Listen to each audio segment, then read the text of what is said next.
Dan sebenarnya peluangnya masih banyak banget untuk teman-teman untuk memulai menjadi wirausaha. Nah, bagaimana menghadapi ASEAN Economic Community? Bagaimana kita meningkatkan produksi produk-produk, jangan kita akhirnya tergantung sama Cina. Bagaimana kita memproduksi barang yang diproduksi oleh kita sendiri dan kita mencintai produk yang dihasilkan oleh dalam negeri. Contohnya saya juga bangga, di sini banyak yang pakai batik karena batik adalah jati diri bangsa. Dan bagaimanapun juga itu juga tidak hanya warisan bangsa yang akan kita teruskan, tapi kan ekonomi para pengrajin juga akan tertolong dengan baik. Begitu juga yang saya pakai ini baju tenun. Tadi mungkin tenun ini hanya buat jadi pajangan atau kebaya, bisa dipakai baju pakaian sehari-hari. Tapi kalau demandnya besar, berarti kan memang bangsa ini kayaknya sakit ya, seneng gitu melihat aibnya atau kurangnya orang atau orang. Tapi semenjak tahun 1936 pemenangnya bukan orang Inggris. Ini yang jangan sampai terjadi di Indonesia. Market pasarnya 250 juta jiwa, tapi pemenangnya negara lain. Ini yang paling penting karena ada dua hal yang penting, yaitu mengenai sumber kekayaan alam dan sumber daya manusia yang mempunyai kolerasi yang sangat kuat. Sumber kekayaan alam sekaya apapun, sebesar apapun, tapi kalau misalnya sumber daya manusia yang mengolahnya tidak bisa, tidak akan pernah jadi apa-apa. Kita harus bersyukur bahwa Indonesia diberikan oleh Allah, oleh Tuhan, menjadi negara yang sebenarnya harusnya kaya dan makmur. Tapi kenapa realitanya kita dalam kondisi seperti sekarang ini? Yang harus kita introspeksi yaitu sumber daya manusia. Bagaimana kita meningkatkan kapasitas sumber daya manusia yang ada di Indonesia saat ini untuk dapat mengelola sumber kekayaan alam yang ada. Nah, itu semua akhirnya kembali lagi backbone-nya terhadap nasionalisme. Jadi Mas Gofur, saya bangga sekali dengan karyanya. Semoga ini dapat menularkan virus-virus efek positif untuk kita semua dan untuk anak-anak penerus bangsa. Karena harapan ke depan adalah Indonesia semakin baik, semakin maju, dan yang paling penting kesatuan negara ini tidak runtuh. Mungkin di dalam, tapi juga belajar di Eropa kan, Romo ya. Jadi satu itu, kemudian juga kalau kita bicara produk-produk yang sifatnya estetika, memang loyalitas pasar itu begitu besar. Tidak hanya batik, ini batu cincin juga luar biasa ya. Fenomena batu cincin ini memperlihatkan yang lagi naik itu justru produk-produk lokal. Kita nggak bicara lagi red ruby, nggak bicara lagi blue sapphire dan segala macam. Kemudian juga kuliner, di mall-mall mulai itu kuliner yang lokal itu apa namanya demikian diminati. Jadi saya kira kalau ya ini kita Mas Gofur sangat gelisah, tapi sebetulnya kita mengkritisi hari ini adalah harapan untuk dunia lebih baik gitu kan Mbak ya. Saya kira banyak produk-produk kesenian dan budaya kita sebetulnya kalau menurut saya tadi kita bisa diskusi Mas Gofur baik ya dan luar biasa berhasil. Yang saya kritisi sebetulnya memang produk-produk politik yang buruk banget gitu ya. Jadi saya kira itu. Romo gimana? Mau Romo dulu atau Bapak Urhen? Dibaca karena terdiri dari tulisan-tulisan pendek, jadi tidak harus dibaca dari permulaan sampai akhir. Pilih saja dari daftar isi apa yang dikehendaki dan kita mendapat sorotan-sorotan ke masalah-masalah tertentu. Bagi saya juga menarik bahwa buku mengenai nasionalisme Indonesia yang ditulis oleh Gofur, seorang tokoh muda NU, ini sangat menarik.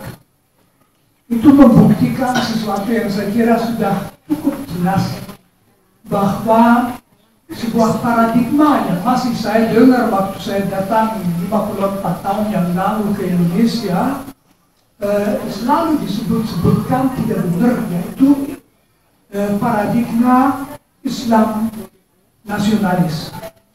Itu paradigma yang tahun 45 disuarakan.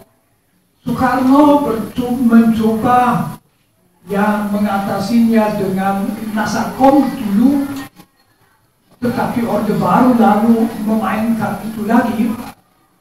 Saya ingat waktu mungkin tahun 61 saya baru ke Indonesia, baca buku dalam bahasa Belanda ditulis oleh Alers om een groene merdeka, diterjemahkan apakah merdeka merah atau hijau. Yang mau dia katakan Indonesia akan menjadi atau komunis atau Islamis. Kenyataannya dua-duanya tidak. Nah, tulisan seperti dan orang seperti Bung Gopur menunjukkan hal itu.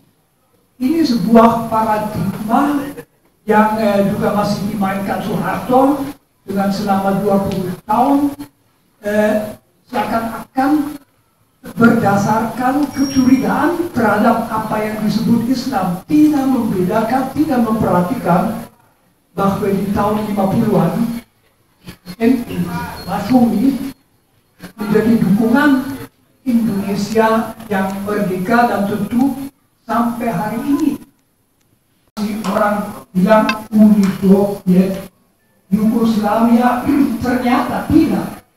Memang kita punya masalah konflik juga. Biasanya konflik itu dengan tetangga, konflik etnik atau bahkan di seberang jalan, misalnya di Papua dan semoga Aceh sudah di atas. Tetapi itu penting sekali, itu sebuah modal. Dan disebutkan di situ, dan itu adalah dasar negara kita. Nah, sekarang yang menjadi masalah, kepemimpinan nasional mestinya itu mempunyai apa itu sikap-sikap Pancasila ini.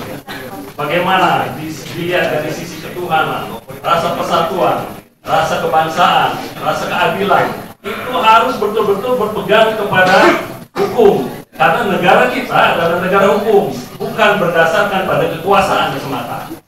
Nah, karena itulah mestinya memang saya mendukung sekali apa yang disampaikan Bung Gafur. Generasi muda ini berpikir bagaimana Pancasila ini bisa kembali menjadi pegangan hidup bangsa kita. Dari mana kita mulai? Kalau saya melihat dari beberapa catatan, seharusnya kepemimpinan nasional ini yang memberi contoh. Kepemimpinan nasional. Artinya ada bukan hanya di tingkat atas, tapi juga pemimpin informal. Semua di dunia pendidikan.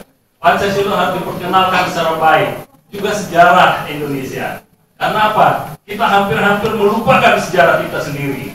Kita tidak tahu perjuangan mereka yang pada waktu itu, pada masa perjuangannya, dibuang sampai ke Boven Digul, dibuang ke Bangka, dibuang ke berbagai daerah. Mereka berkorban untuk Indonesia merdeka. Tetapi ketika Indonesia merdeka, sekarang orang seolah-olah tidak tahu. Kita bayangkan, kebetulan saya adalah dari ideologi kapitalisme, lahir dari ideologi demokratisasi dan seterusnya. Pertanyaannya untuk ke depan, kita memahami nasionalisme dari sudut pandang apa? Saya kira ini penting, karena kita harus mendudukkan masalah ini pada tempat yang mungkin bisa memberikan visi yang lebih tepat kepada Indonesia masa depan. Kalau diperkenankan, saya ingin menyatakan kira-kira begini. Mungkin sudah saatnya kita meletakkan nasionalisme sebagai dasar negara. Nasionalisme bukan sebagai romantisme sejarah masa lalu. Nasionalisme bukan sebagai sebuah konsensus bersama kita bersatu dalam satu nasion. Nasionalisme bisa juga kita pahami sebagai, maka dia adalah fondasi. Kalau ada fondasi, maka itu dimungkinkan ke atasnya ada tiang, kemudian dimungkinkan ke atasnya ada tembok, sehingga di atasnya juga bisa dibangun atap. Tapi ketika fondasi ini runtuh, maka tiang, tembok, dan atap itu saya kira agak sulit didirikan. Kalau dia pohon, maka mungkin dia posisinya akar. Posisinya akar. Pohon tidak bisa tumbuh dengan baik, daun, batang, kemudian buah jika akarnya tidak cukup kuat mengunjang. Akar juga ada akar tunggal dan ada akar serabut. Akar serabut kena angin bisa cepat goyah, tapi kalau akar yang tunggal itu biasanya lebih kuat.